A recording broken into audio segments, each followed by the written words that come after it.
آج ہمارا ایمان بالغیب انٹرنیٹ اور موبائل فونز کے ذریعے آزمایا جا رہا ہے۔ آج جہاں آپ ایک کلک پر سب کچھ دیکھ سکتے ہیں، وہ سب کچھ ہمارے باپ دادا دیکھے بغیر اس دنیا سے رخصت ہو گئے ہیں۔ ہم لوگوں نے اپنے اپنے خفیہ گروپ بنا کر اپنے اپنے گٹر کھو رکھے ہیں۔ لوگوں سے تو آپ چھپا لیتے ہیں، اللہ تعالیٰ سے کیسے چھپائیں گے؟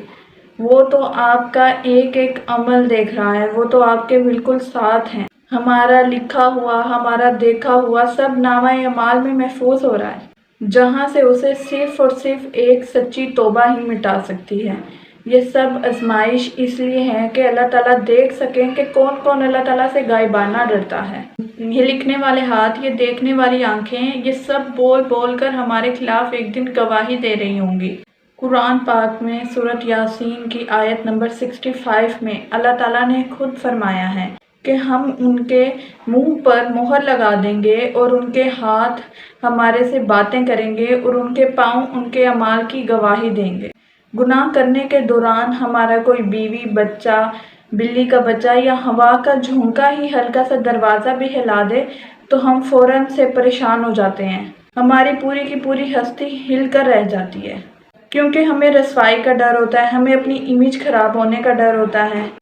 تو اس دن کیا ہوگا جس دن ہمارے بیوی بچے، ہمارے ماں باپ، ہمارے رشتہ دار، دوست احباب، بلکہ پورا کا پورا زمانہ سب دیکھ رہے ہوں گے۔ تھرڈ امپائر کی طرح کلپ کو روک روک کر، ریورس کر کر کے بار بار دکھائی جا رہی ہوگی۔ ہائے رسوائی! اس دن کیا ہوگا؟ آج بھی توبہ کے چند لفظ اور گناہ سے آئندہ کے لیے پرہیز کا عزم ہمارے پچھلے تمام گناہوں کو مٹا سکتا ہے اور ہمیں رسوائی سے بچا سکتا ہے۔ اللہ تعالیٰ کے پیارے رسول خاتم النبیین حضرت محمد صلی اللہ علیہ وآلہ وسلم اللہ تعالیٰ سے دعا میں مانگا کرتے تھے کہ اللہ تعالیٰ میرے باطن کو میرے ظاہر سے اچھا کر دے۔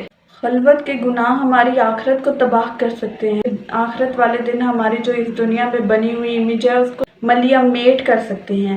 تو اللہ تعالیٰ سے ڈریں اور اپنے گناہوں پر معافی مانگ لیں کہ اللہ تعالیٰ ہم سب کی مدد فرمائے اور ہمیں خلوت کے گناہوں سے محفوظ رکھے۔